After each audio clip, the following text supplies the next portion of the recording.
तो हेलो मेरे प्यारे दोस्तों, मैं आप लोग के लिए कक्षा नवम के लिए 2025 के लिए लेके आ चुका हूँ गणित का पेपर, वही वार्षिक परीक्षा के लिए। तो अगर आप लोग हमारे चैनल पर पहली बार आए हैं तो चैनल को सब्सक्राइब करने के साथ साथ वीडियो को भी लाइक कर लीजिएगा और अपने दोस्तों से शेयर करना मत भूलिएगा, क्योंकि मैं आप लोग के लिए ऐसी वीडियो लाता रहूँगा। तो चलिए हम लोग यहाँ पर पेपर को जो है से हल करना स्टार्ट करते हैं। तो आप लोग हमें जो है से सब्सक्राइब करना मत भूलिएगा।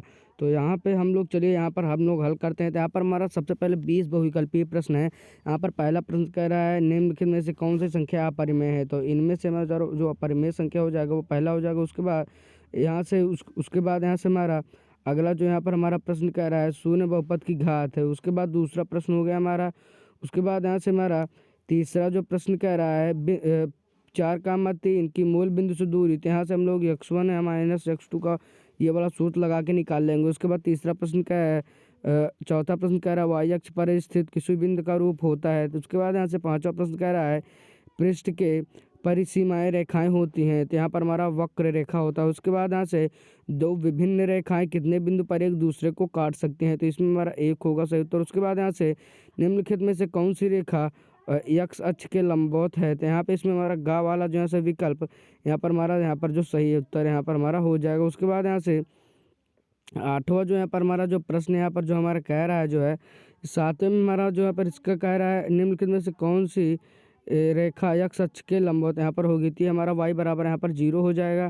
तो इसमें हमारा तीसरा वाला विकल्प बिल्कुल सही हो जाएगा। उसके बाद आठवां जो प्रश्न कह रहा है POQ एक सरल रेखा है तथा कोण POR बराबर 3x कोण QR तो 2x + 10 है। तो x का मान ज्ञात। उसके बाद यहाँ से नौवें में हमारा जो सही उत्तर हो जाएगा उसमें से कौन सा सर्वांग समता का नियम जो यहाँ से नहीं है। तो इसमें तीसरा वाला ए यहाँ पर सही हो जाएगा। उसके बाद यहाँ से हमारा 10वां प्रश्न कह रहा है चतुर्भुज के चारों अंतःकोणों का योगफल होता है।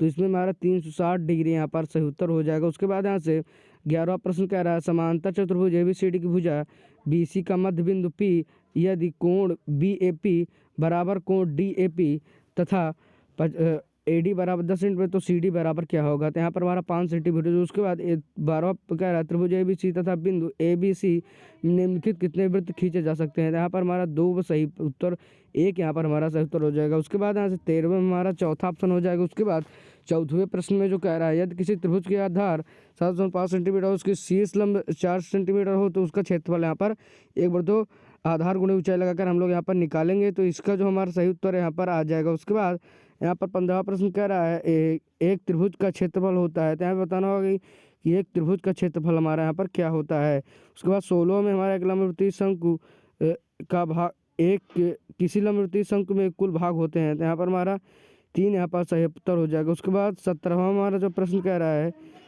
यदि V आयतन वाले यहाँ पर, उसके बाद आप लोग देख लीजिए। उसके बाद 18वें में हमारा यहाँ पर 288 पाई यहाँ पर सही उत्तर हो जाएगा। उसके बाद 19वें वाले में हमारा यहाँ पर इसका जो सही उत्तर हो जाएगा वो हमारा तीसरा हो जाएगा। उसके बाद 20वें प्रश्न में 1, 2 से लेकर यहाँ पे 5 तक, उसके बाद 3, 4 और 3 का बहुलक 5 क्या होगा। तो यहाँ पे इसके हमारा बताना होगा कि यहाँ पर हमारा क्या होगा। तो इसमें हमारा 3 जो है से सही यहाँ पर जो हमारा उत्तर हो जाएगा। उसके बाद यहाँ से हम लोग 20 बहुविकल्पीय प्रश्न को हल करिए। अब हम लोग यहाँ पर खंड बा में आएंगे। तो यहाँ पर वर्णात्मक प्रश्न क्या है लिखा हुआ है।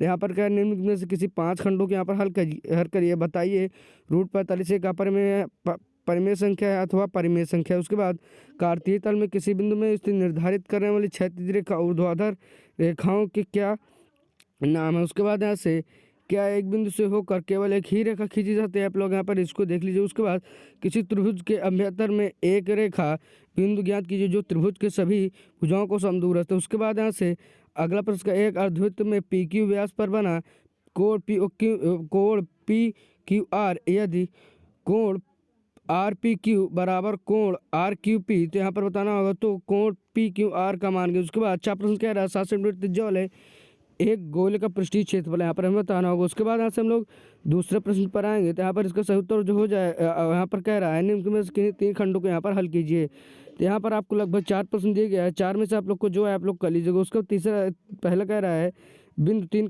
4 समीकरण 3y बराबर x + 7 का आरेख स्थित होगा तो a का मान ज्ञात। उसके बाद क्या यूक्लिड की 5वीं अभिधारणा के समांतर रेखाओं का अस्तित्व औचित निर्धारण होता है स्पष्ट की। उसके बाद यहाँ पर आकृति में यहाँ पर हमें सिद्ध करना है, तो यहाँ पर आप लोग इसको देख लीजिएगा यहाँ पर हमें क्या सिद्ध करना है। उसके बाद का प्रश्न क्या है, दर्शाइए कि किसी समद्विबाहु त्रिभुज के प्रत्येक कोण 60 डिग्री यहाँ पर होता है। उसके बाद निम्नलिखित में से किन्हीं तीन खंड यहाँ पर फिर से यहाँ पर हम लोग को हल करना होगा।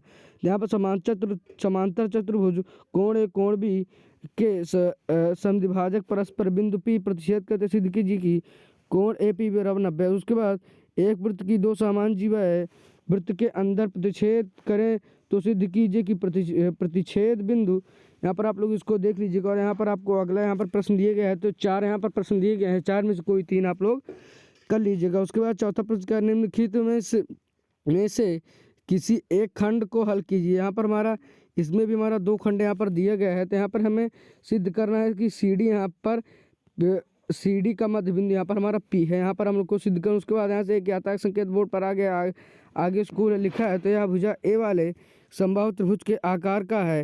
हिरोन्स सूत्र का प्रयोग करके इस बोर्ड का क्षेत्रफल, यहाँ पे हमें हिरोन्स फार्मूला लगा के यहाँ पर इसका क्षेत्रफल निकालना होगा। उसके बाद पाँचों में यहाँ पर कोई एक खंड यहाँ पर हल करना होगा। तो आप लोगों ने यहाँ पर सभी को यहाँ पर देख लीजिए यहाँ पर हमारा क्या हल होगा। तो अगर आप लोग को वीडियो पसंद आई हो तो वीडियो को लाइक करने के साथ साथ चैनल को भी सब्सक्राइब कर लीजिएगा और शेयर करना मत भूलिएगा। तो चलिए मैं मिलूंगा एक और वीडियो में, तब तक जय हिंद, वंदे मातरम।